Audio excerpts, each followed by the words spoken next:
اپنے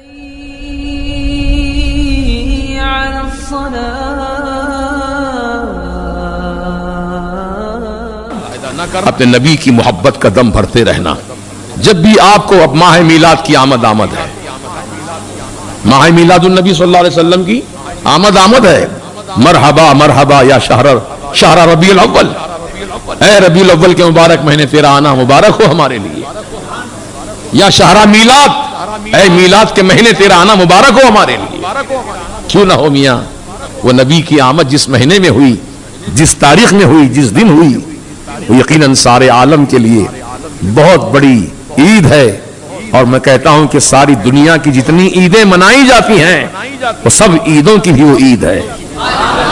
اس لیے میرے اعلیٰ حضرت فرماتے ہیں، حشر تک ڈالیں گے ہم پیدائش مولا کی دھوم، حشر تک ڈالیں گے ہم پیدائش مولا کی دھوم، مثل فارس نجد کے قلعے گراتے جائیں گے. تو اب یہ ربیع الاول شریف کا مہینہ قریب ہمارے سروں پر سایہ فگن ہونے والا ہے. تو اس ماہ میلاد کی آمد کے موقع پر اپنے اپنے محلوں میں، اپنے اپنے گھروں میں خصوصی اہتمام کیجئے. روزانہ درود شریف کی محفل منعقد کیجئے. اپنے گھر والوں کو بٹھائیے، چھوٹوں کو بڑوں کو سب کو درود کا دسترخوان بچھائیے اور درود شریف پڑھیے، جتنا پڑھ سکتے ہو پڑھیے. اور اپنے گھروں کو روشنی سے سجائیے، پرچم لہرائیے. پرچم لہرانا اور روشنی کا اہتمام کرنا یہ ناجائز فضول خرچی یا بدعت کا کام نہیں، بلکہ یہ اللہ پاک کی سنت، جبریل علیہ السلام کی سنت. سمجھے آپ؟ جیسا کہ میرے سرکار کی آمد جب ہو رہی تھی، بی بی آمنہ کے مکان کے اطراف و اکناف اور آنگن میں آسمان کے تارے اتر آئے تھے. کیا اپنے آپ آ گئے تھے؟ تارے اپنے آپ آتے ہیں؟ اللہ پاک نے حکم دیا، جاؤ میرے محبوب کی آمد ہے، بی بی آمنہ کے مکان کو جگمگ کر دو. اسی لیے اعلیٰ حضرت جھوم کے فرماتے ہیں، صبح طیبہ میں ہوئی بٹتا ہے باڑا نور کا، صدقہ لینے نور کا آیا ہے تارا نور کا. تو عزیزان محترم، قمقمے لگائیے.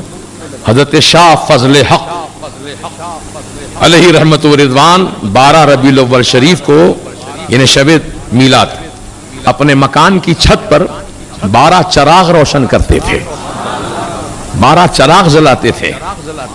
تو ایک تھا دل جلا، سمجھے؟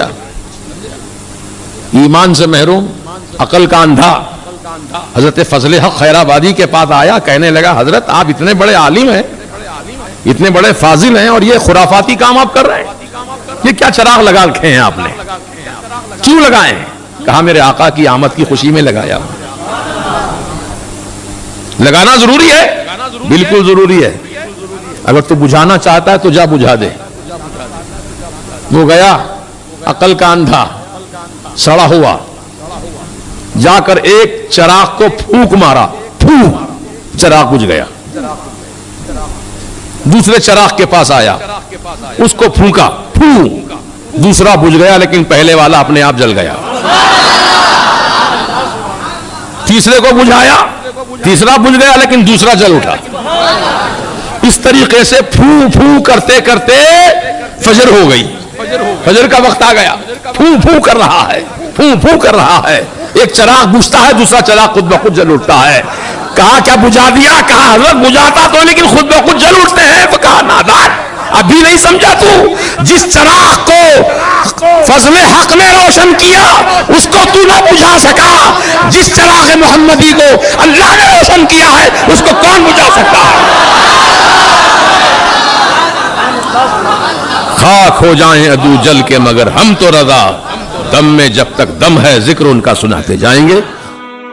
سبسکرائب کیجئے ہمارے چینل اور دبائیے بیل کا آئیکن تاکہ آپ کو ریگولر نوٹیفیکیشن اپڈیٹس مل سکیں.